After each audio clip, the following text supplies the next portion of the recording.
You don't go broke in one dramatic moment. You go broke quietly, one small upgrade at a time. Ever noticed how one new purchase suddenly makes everything else you own feel embarrassing? Why does a single item start bossing your entire life around? You walk into a tech store just to look around. Your phone still works. The battery's weaker. The screen has a tiny crack. Nothing urgent, but you tell yourself a story. This is for work. I need speed. This is an investment. 30 minutes later, you're walking out with a brand new flagship phone. It's expensive, sleek, heavy in your hand. You feel upgraded, successful, validated. Then you sit in your car and notice something uncomfortable. Your old frayed charging cable looks offensive next to this futuristic slab of metal. It feels wrong to plug perfection into a $5 cable, so you don't. You buy the premium charger. You get home, set the phone on your nightstand. New problem, your cheap plastic case looks ridiculous. This phone deserves better. Another purchase. Then you realize your old wired headphones don't even fit anymore. And without the right headphones, are you really getting the full experience? 48 hours later, a $1,200 purchase has quietly turned into $1,600. No panic, no warning. You barely noticed it happening. Here's the key. This isn't because you're bad with money. It's because you're human. This mechanism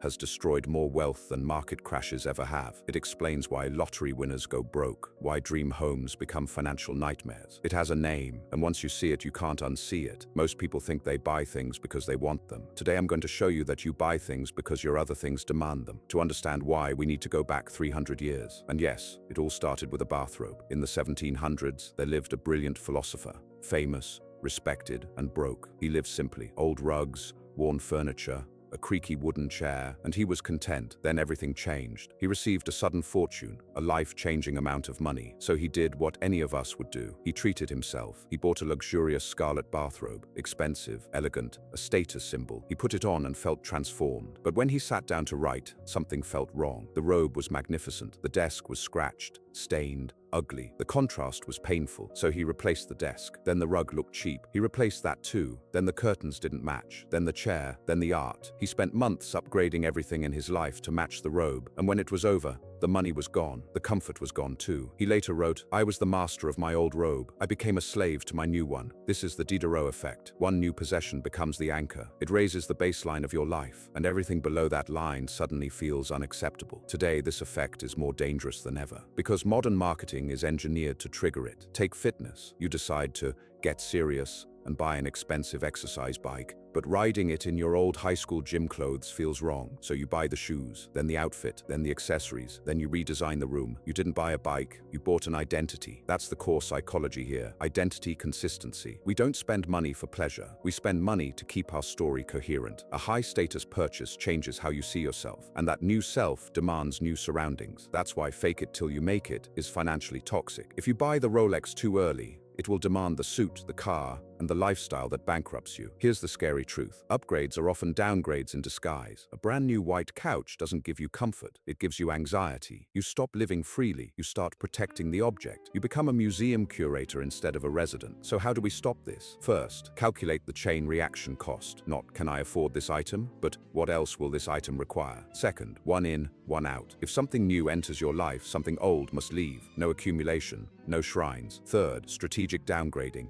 Keep your anchor items humble. Low-status anchors give you high freedom. A low-maintenance identity is the most profitable asset you can own. There's nothing wrong with nice things, but you have to understand the game you're playing. Consumerism promises that one more purchase will complete you. History proves it does the opposite. Don't be a slave to the robe. Be the author of your life. And before you think this is just a money mindset problem, let me push this one level deeper. Because the Diderot effect doesn't stop at objects. It leaks into decisions, into relationships, into the way you design your entire future. Think about careers. You accept a higher paying job you don't actually like because it looks impressive. New title, new salary. Most people think financial stress comes from not earning enough. That's comforting, because it means the solution is simple: make more money. But here's the uncomfortable truth. For most people, stress doesn't come from low income. It comes from high identity costs. Let me explain. Every version of you has a monthly subscription fee. There's the casual you, the successful you, the impressive you, the I've got my life together you. Each one comes with a different price tag. The problem starts when you upgrade the identity without checking the renewal cost. Think about careers. You don't just accept accept a higher-paying job. You accept a role, and roles come with uniforms. A new title quietly demands better clothes. Better clothes demand a better body. A better body demands time,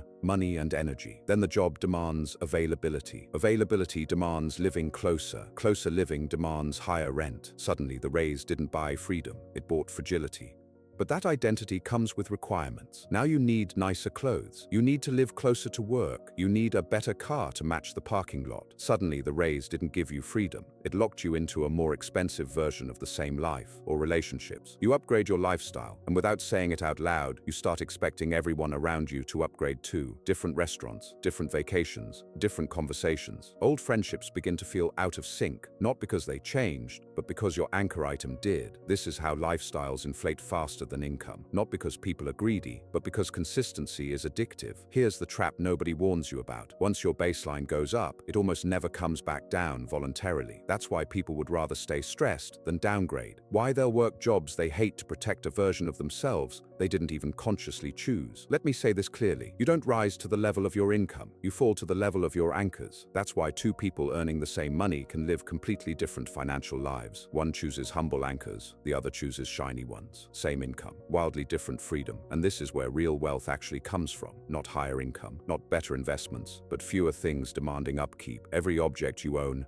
is a silent contract. It demands attention, maintenance, protection, upgrades. Enough of those contracts, and your time, not your money, is gone. So the real flex isn't luxury. The real flex is optionality. Being able to say no, being able to walk away, being able to change direction without your lifestyle collapsing. That's why the calmest people you know usually have the simplest setups. They're not impressed by upgrades, because upgrades don't impress their identity. If you remember one thing from this entire video, make it this. Before you buy anything expensive, ask yourself, what version of me is this trying to create? And can I afford to maintain that person? Because the most dangerous purchase isn't the one you can't afford. It's the one that changes who you think you're supposed to be. Control your anchors, and you control your future. Let your anchors control you, and you'll spend your life running on a treadmill that only speeds up. If this made you rethink even one upgrade you were about to make, subscribe. This channel is about keeping your money and your freedom intact. See you next time.